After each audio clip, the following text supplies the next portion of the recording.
Somebody gon' get to tell him that I'm coming. And you can tell him that I'm coming. Tell him that I'm coming. Somebody tell the world that I'm coming. I'm trying to tell the world. Lock the door. From out the west side of Compton, Lantana Blocc. I'm here with the postman and close friend Donna Graham, Cheetah. Okay, so you grew up with Marcellus. Yes. Oh yeah. Okay. Well, Good. no, actually, let me correct it. I did not grow up with Marcellus. My parents grew up with Marcellus. So you was younger. Yes, and I grew up always aware of Marcellus, and then in my adult life, that's when I connected with Marcellus personally. Okay, are you Muslim? Yes. Okay, I noticed you had the kufi on. Ramadan is approaching, brother. Oh yeah. Okay, let's get to it. What was it like for you growing up, and what experiences that you had to help shape who you are today? Well, like I stated, I grew up in Compton on the west side in Lantana section. So I grew up, basically my orientation was that orientation from that neighborhood, with the older guys from around there, Tweed, Bruce, Hank, and Old Man, and all the rest of them. Growing up, seeing a lot of them brothers around there, Wolf.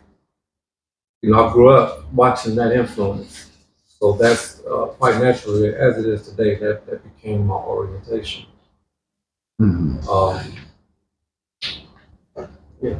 What were some of the things that you think that you can factor in that help you, that you later on took notice that you say, okay, wait a minute, this is an epiphany or this is a crossroad. There's something that has to happen for me to change direction, but yet I can still carry the lessons that I got from my neighborhood, but elevated. If you understand that. Well, yeah, that's just to condense everything before even reaching that conclusion. It was, if I had to explain my process, it took me getting shot 4 times by the police, and that was in 2000. No, excuse me, that was in 1995. I got shot 4 times by the LAPD.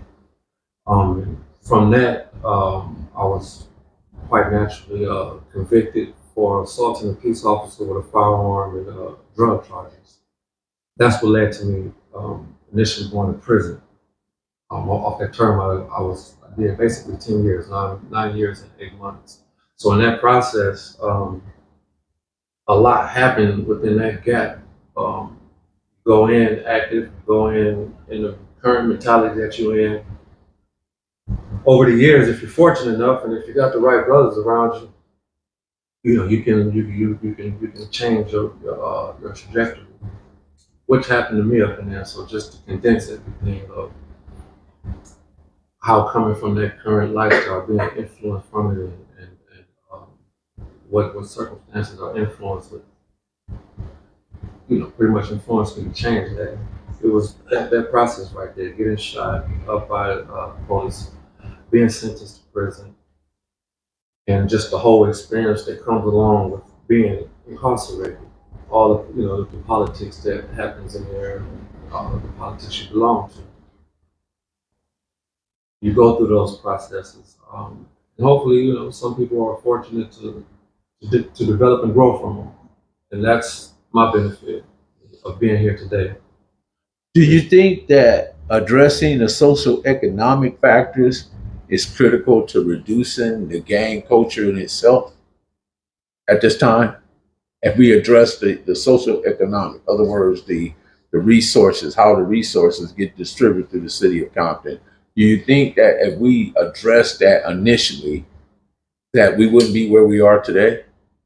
Oh yeah, very much. It's essential that it still be addressed today because that's the prime motivator for any youth, any adult that's out there is economics. As a matter of fact, that was my prime motivator. I began selling drugs in 6th grade while I was attending Willowbrook Junior High School in Compton. At that time, I was living in in the Anzac neighborhood, the Anzac Corner Pocket neighborhood. And I learned from the guys around in that neighborhood at that time how to answer that need of economics. So yes, if if the economic structure isn't there, then it's going to continue to be a problem as far as drugs and crimes. But all that stems from being victimized by not having generational wealth. What role do you think that you play now to positive roles or role models can play to prevent youth from joining gangs? Because now you're definitely in a different space and you have a different mindset. And knowing that the five articles and was it 7 articles and 5 principles of faith, 5 pillars of faith, uh, being that you have incorporated that into who you are as today, one for your brother, which you want for yourself. You're part of the Mukbeen, the Ummah, and I can go on and on about that. But how does that shape your ideology as far as changing the direction of where people are today in mentorship and addressing young, average, or savage thinking young individuals?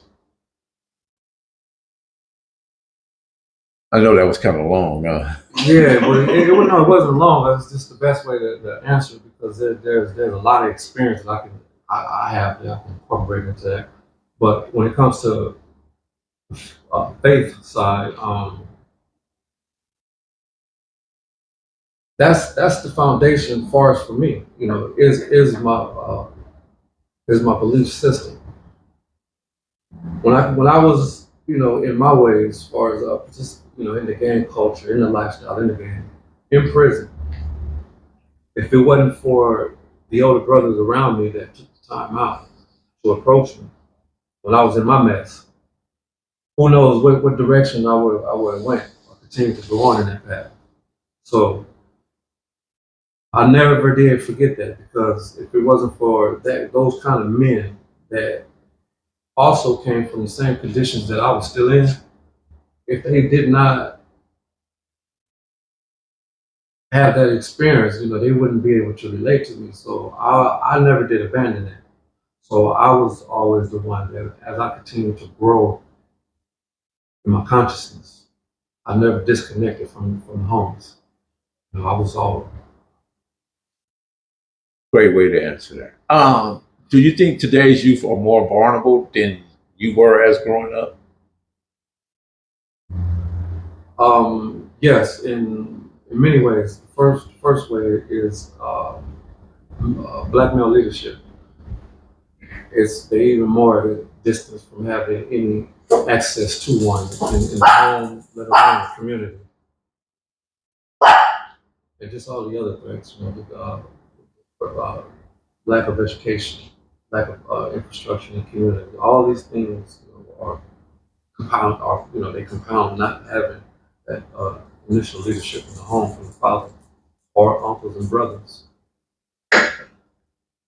As I look at it, there appears to be like over several difficulties and challenges that pose significant problems in the hub city, in the Compton, and I can clearly say a lot of people may not be aware of this, but Compton politics are not LA politics.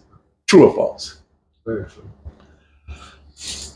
A lot of things that occurred in LA became the cancer that spread it throughout the whole communities, but originated in Los Angeles.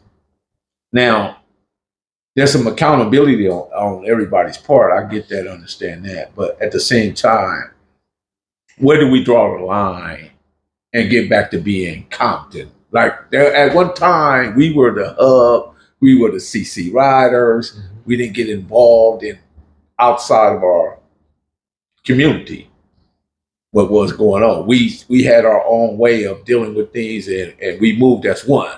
Right.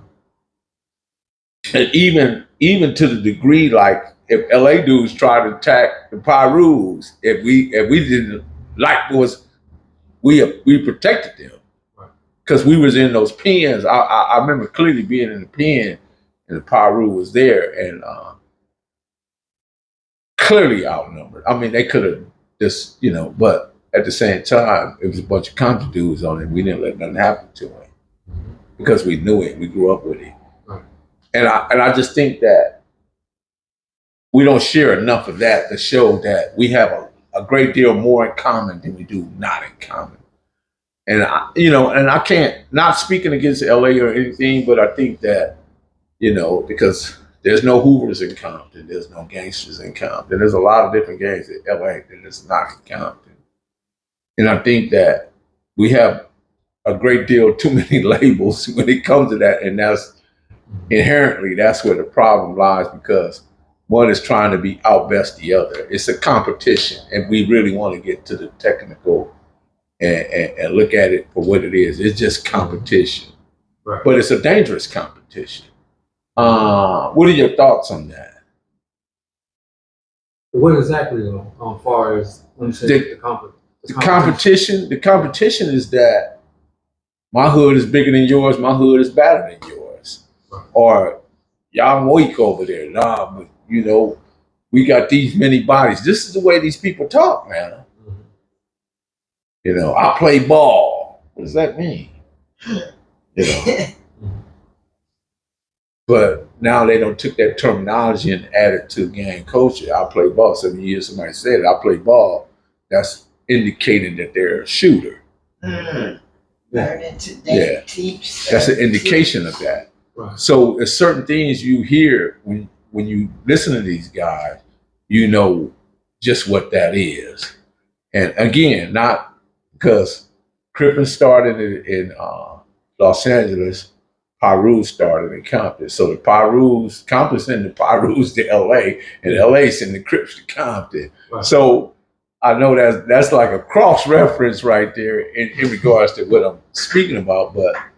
And I'm not pointing any fingers. I just think that at some point they need to clean themselves up, and we need to clean ourselves up. Right. As far as the two sides. Yes. Yeah. Well, that's always. I mean, it's more so of a call today that's the obvious that needs to happen. I'm not gonna say I don't see that part happening. That's will be another chapter, but just understanding the two different cultures, the two different generations,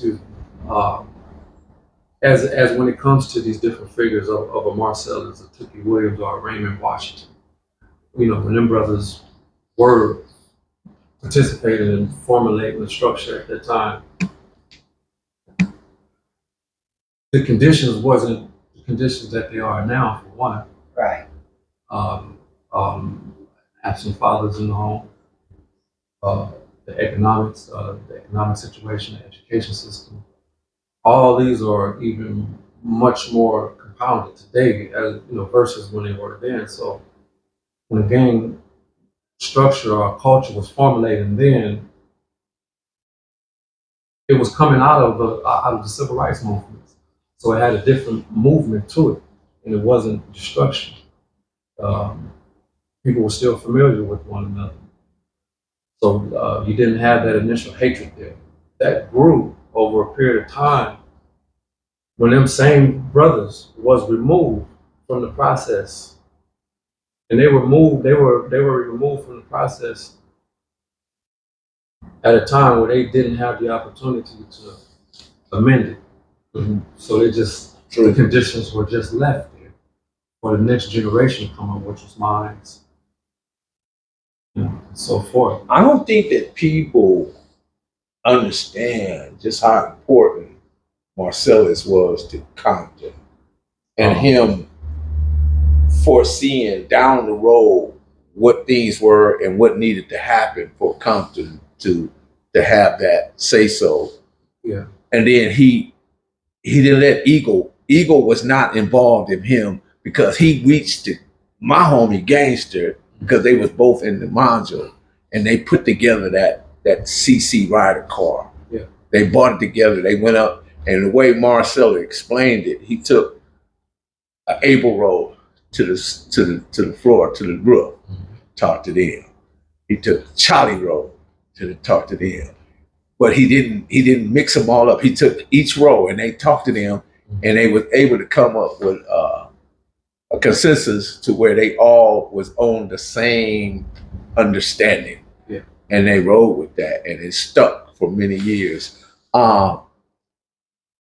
And I think people, and it was necessary, let me put that, because when I hear him, Suman, and some of the others talk about, the structure and how the book reports, the essays, and teaching brothers how to read and write and make sure they had a level of conscience and understanding to understand exactly the circumstances. Even those brothers, they start writing law and and sending and writing writs to the circuit courts and fighting the cases. You know what I mean? A lot of them are now out because of that.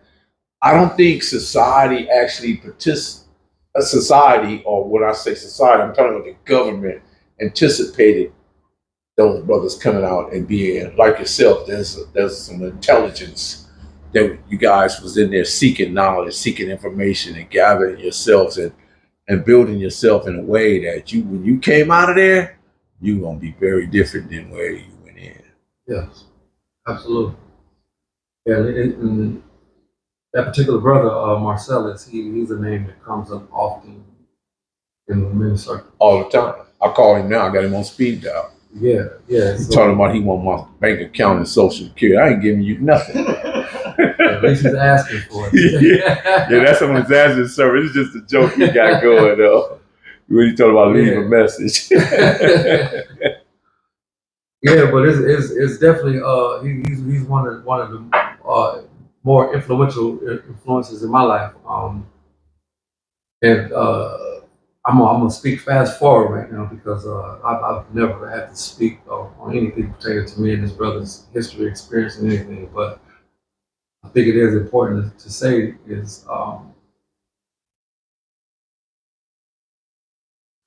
I came up not only just around that brother, but around most of the figures that's out right now today. I was just always sort of say the fly on the wall. I was always absorbing. I was always the youngest one too, but I had access. And so this brother, again, he grew up with my parents, my uncles and them. So he was a family to us then. I wasn't even thought of yet, but fast forward. When I do meet the brother and we started to develop our bond because we both were still incarcerated. We was at he was at CMC West. I was on West, he was on the East Yard. I used to, do what I had to do to make my way up over there, And at that time, I don't even believe he still didn't have a date in mind. He wasn't given a date yet, but I always had a date. So I was always trying to connect with certain brothers before I left, because I didn't know if I would ever see them again. Fast forward, I didn't get the benefit to witness his transformation personally over the years up in there, but just how we communicated there, I was able to see the shift from his old structure, from starting different movements, formulating CC Risers, and just being the source he was in the institutions. To see him and to know his participation and his involvement, his influence to that particular movement, to how he is today, right? And the effort that he put into that process. That made me respect my own process.